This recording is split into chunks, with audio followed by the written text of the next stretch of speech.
আসসালামু আলাইকুম cooking recipe চ্যানেলে আপনাদেরকে স্বাগত জানাই। আজকে আবারও চলে আসলাম আপনাদের মাঝে একটা রেসিপি নিয়ে।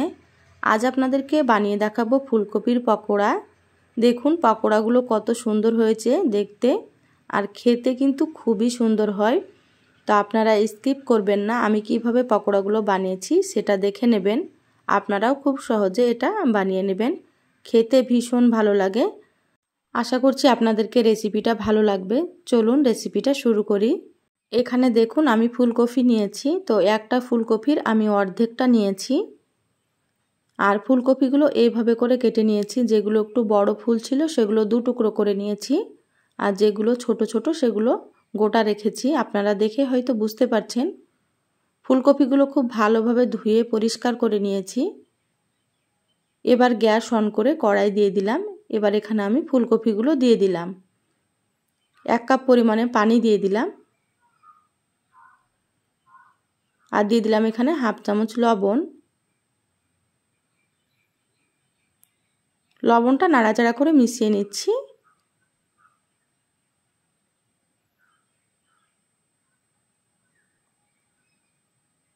এবার আমি ঢাকা দিয়ে 5 মিনিট এটা ভাপিয়ে নেব।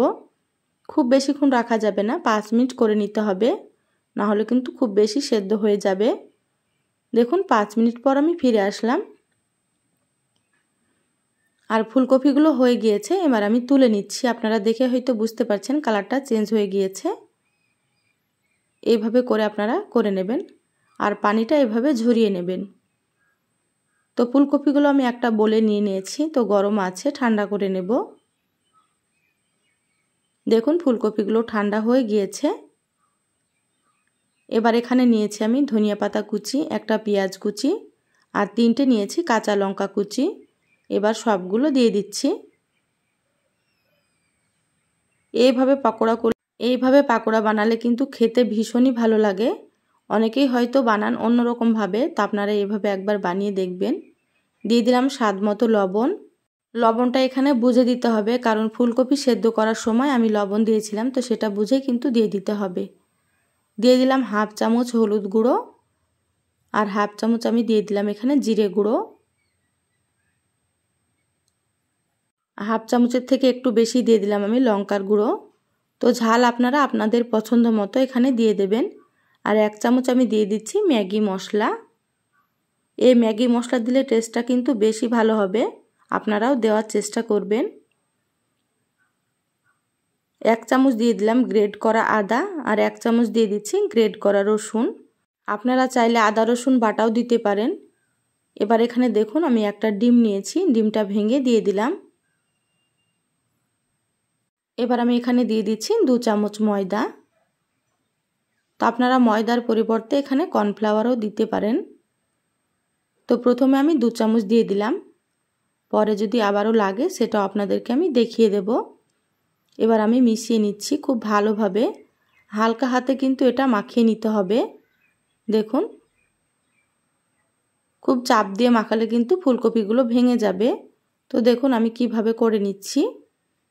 যারা ভিডিওটি দেখছেন একটা লাইক দিয়ে ভিডিওটি কন্টিনিউ করবেন।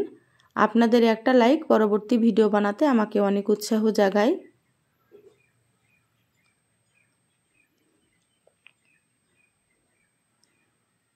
তো এখানে মনে হচ্ছে আরও একটু ময়দা লাগবে, তো আমি এখানে আবারও 2 চামচ ময়দা দিয়ে দিচ্ছি।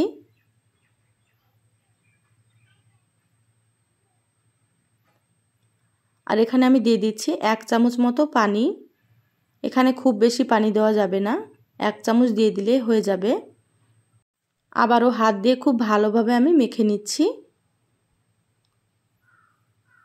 যারা এখনও আমার চ্যানেলটা সাবস্ক্রাইব করেননি প্লিজ আমার চ্যানেলটা সাবস্ক্রাইব করে আমার চ্যানেলের সাথেই থাকবেন। বেল বাটন অন করে রাখবেন, তাতে করে আমি যখনই ভিডিও আপলোড করব সবার আগে আপনারা নোটিফিকেশান পেয়ে যাবেন। যারা সাবস্ক্রাইব করে সাথে আছেন তাদেরকে অসংখ্য অসংখ্য ধন্যবাদ।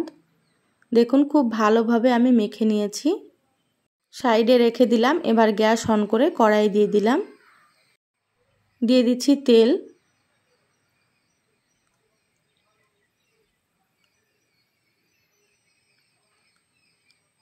দেখুন পরিমাণ মতো তেল দিয়ে দিলাম। তেলটা আমি মিডিয়াম গরম করে নেব। তো তেল মিডিয়াম গরম হয়ে গিয়েছে। এবার আমি এইভাবে করে ফুলকপিগুলো একে একে দিয়ে দিচ্ছি। তো কড়াইয়ে যতটা ধরবে ততটাই আমি এখানে দিয়ে দেব। এগুলো দেওয়ার সঙ্গে সঙ্গে নাড়াচাড়া করা যাবে না। নিচের দিকটা হালকা ভাজা হলে তারপরে কিন্তু উল্টে দিতে হবে। দেখুন আমি দিয়ে দিলাম। এবার আমি কিছুক্ষণ ভেজে নেব। তো নিচের পাশটা হালকা ভাজা হয়েছে, এবার আমি উল্টে দিচ্ছি। তো এভাবে করেই কিন্তু আপনারা উল্টে নেবেন। আমার চ্যানেলে আরও অনেক রেসিপি আছে, চাইলে আপনারা আমার রেসিপিগুলো দেখে আসতে পারেন। কিছু রেসিপির লিংক আমি আই বাটনে দিয়ে দেব, আপনারা সেখান থেকেও দেখে নেবেন। দেখবেন আমার রেসিপিগুলো আপনাদেরকে খুব ভালো লাগবে। ভালো লাগলে লাইক শেয়ার কমেন্ট করতে ভুলবেন না। তো দেখুন আমি সুন্দর করে উল্টে পাল্টে ভেজে নিচ্ছি। তো এগুলো একটু মিডিয়াম আঁচে ভেজে নিতে হবে, হাই হিটে ভাজা যাবে না। পাকোড়াগুলো হাই হিটে ভাজলে উপর থেকে কালার চলে আসবে আর ভেতর থেকে কাঁচা থেকে যাবে। তো সেই জন্য এটা মিডিয়াম থেকে লো আঁচে ভেজে নিতে হবে। দেখুন সুন্দর ভাজা হয়ে গিয়েছে আর কালারটাও কত সুন্দর হয়েছে দেখুন। এবার আমি তুলে নিচ্ছি। তো বাকি যেগুলো আছে সেগুলো আমি একইভাবে ভেজে নেব।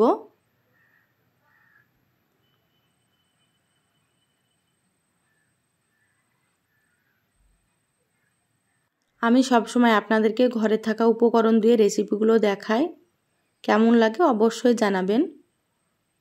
দেখুন এগুলো আমি সুন্দর করে উল্টে পাল্টে ভেজে নিলাম। তো একটু সময় নিয়ে ভেজে নিতে হবে। তো এগুলো হয়ে গিয়েছে, আমি তুলে নিচ্ছি।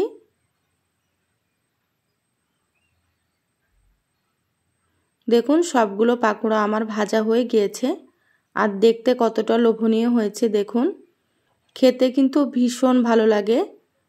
অবশ্যই আপনারা একবার হলো এই ফুলকপির পাকোড়াটা বানিয়ে খাবেন, বিকেলে চায়ের সাথে জমে যাবে। ফুলকপির পাকোড়াগুলো টমেটো সসের সঙ্গে কিন্তু খুবই ভালো লাগে খেতে। এই ফুলকপির পাকোড়া রেসিপিটা আপনাদেরকে কেমন লাগলো অবশ্যই চ্যানেলের কমেন্ট বক্সে জানাবেন। ভালো লাগলে লাইক দিয়ে শেয়ার করে দিবেন। সবাই ভালো থাকবেন, সুস্থ থাকবেন। ফিরে আসবো আবারও কোনো নতুন রেসিপি নিয়ে। ধন্যবাদ সবাইকে। আল্লাহ হাফেজ।